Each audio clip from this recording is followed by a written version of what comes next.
noches. Well, it's a pleasure to be here, and thank you very much for coming to this Noche de Cuentos.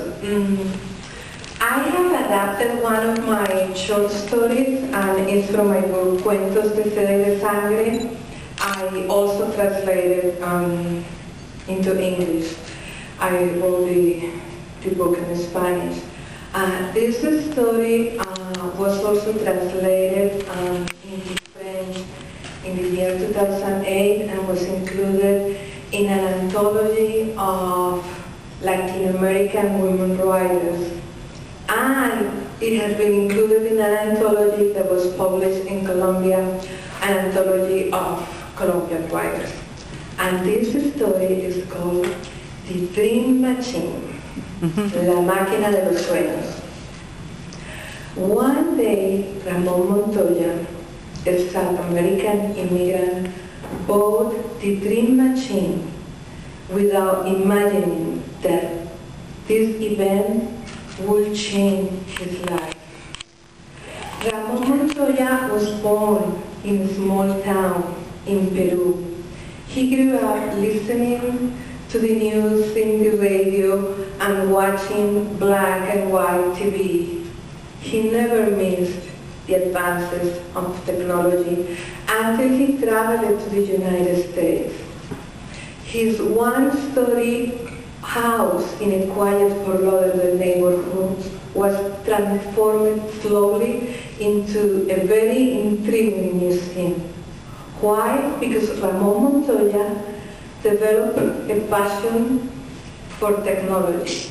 He collected computers, metallic sculptures, and electronic appliances.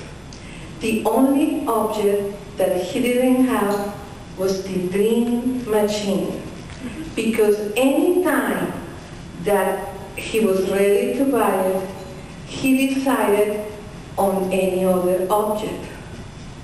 But this September morning, Ramón Montoya woke up with a fresh and clear sensation of his dream. He had seen his parents and brothers, his uncles and relatives in a great festivity in his childhood town. He saw the ocean and the desert, and at that moment he wanted to stay in that dream. And when he woke up, he decided that that day he was going to buy the dream machine. That afternoon, after his workday finished, he went to the largest appliance store in the southwest part of the city. And there, in the center of the store, in an enormous platform that was circular, dream machines were exhibited. In a tent, there was a psychic, dressed in black, and he was repeating his speech from English to German, from German to Spanish, from Spanish to English, showing how to use the dream machine. And there Ramón saw a girl, a woman, and a man. They were sitting in reclining chairs. And when he saw the monitors, he was fascinated with the images.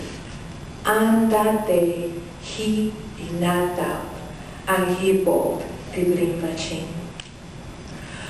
On his way back home, he was possessed by the same excitement that he felt when he always bought something, an object.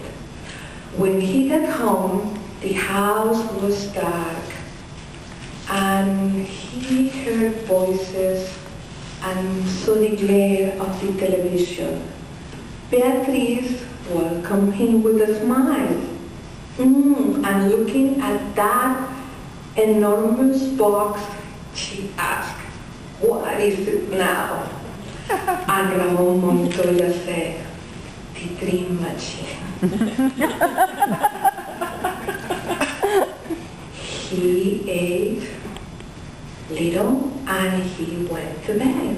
he installed the dream machine in front of his bed. He was very patient and he could not sleep. He was restless. Beatriz was exhausted and she fell asleep right away.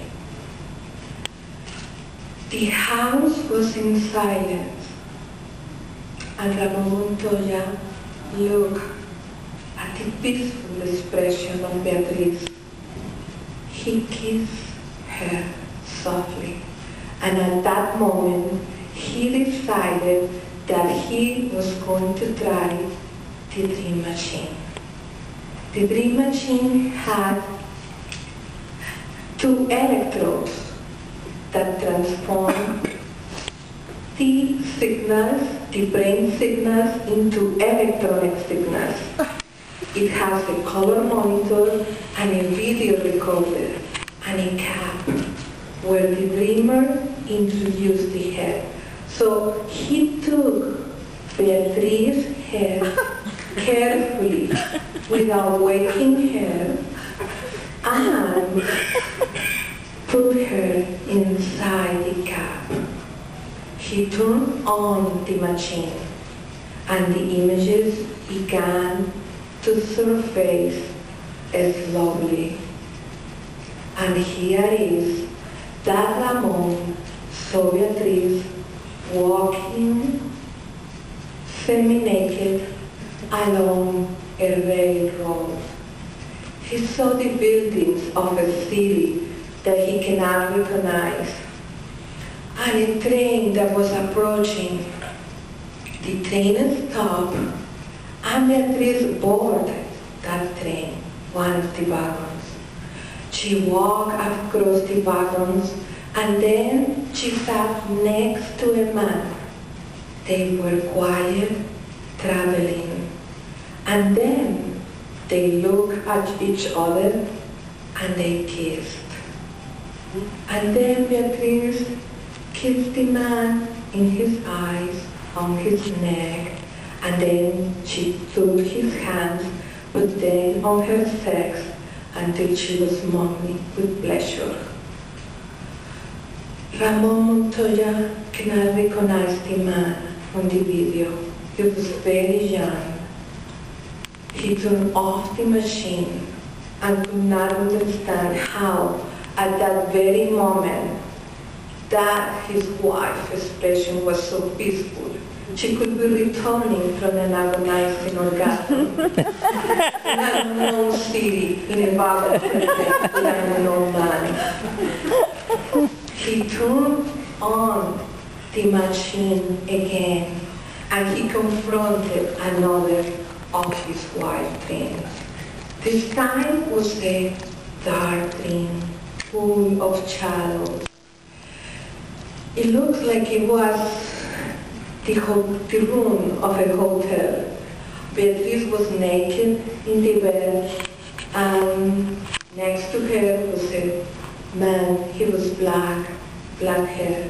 He was naked too. And Beatriz woke up in the dream and kissed the man. And Ramon saw her how her wet lips were running to the black skin until she walked him, embraced him, and was offering to him. And he cannot understand why she was doing it in the dreams, because in those dreams she was anxious, imploring, in public. She was beautiful, but she was very different from the Beatriz that he knew. So he turned off the machine, and he was inspecting the machine, and he didn't know what to do at that moment. But an irresistible force made him to turn on the machine and continue looking at his wild dreams. So he was on guard all night, looking at his wife. She made love with his co-workers with the strangers in a night that was endless for him. He was looking at her with a pleasure that was unknown to him. He turned off the machine and he began to fall asleep. He let himself to be guided by the mysterious God to the mysterious world of dreams. And soon he was very, very far from Fort Lauderdale.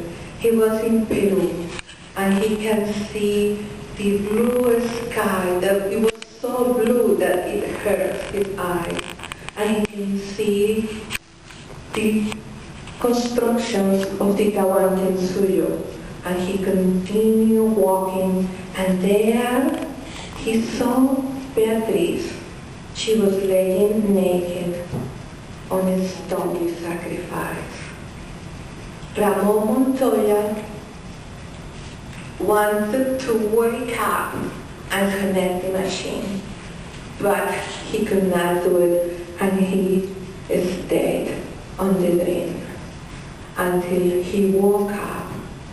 And he thought that he never had so many dreams about his own country, and for the first time he wanted to abandon Beatriz and to go back to Peru. But then he was looking at his wife, and he cannot understand, because he knew that at that moment she was dreaming of other men, and he cannot understand why she was an unknown woman. He didn't know why she was so different, because with him she was silent, she was timid, she was quiet. He knew that he cannot judge Beatriz, and she cannot judge her for her dreams. But he also thought that dreams were an integral part of the human beings, and he thought that maybe those dreams were unconscious desires. He turned on the machine again, and there was his Beatriz again, making love in a way that he never saw her so bold, given to pleasure. He took the pillow and he placed it on Beatriz's face, and he pushed it slowly, softly. And for the first time in that evening, between death and life, he saw his image in the monitor. He saw himself in Beatriz's dreams. He was kissing her lips. He was kissing her nipples. He was penetrating the inner body of Beatriz until the images fade in the monitor, and he knew that Beatriz had stayed in the dreams forever.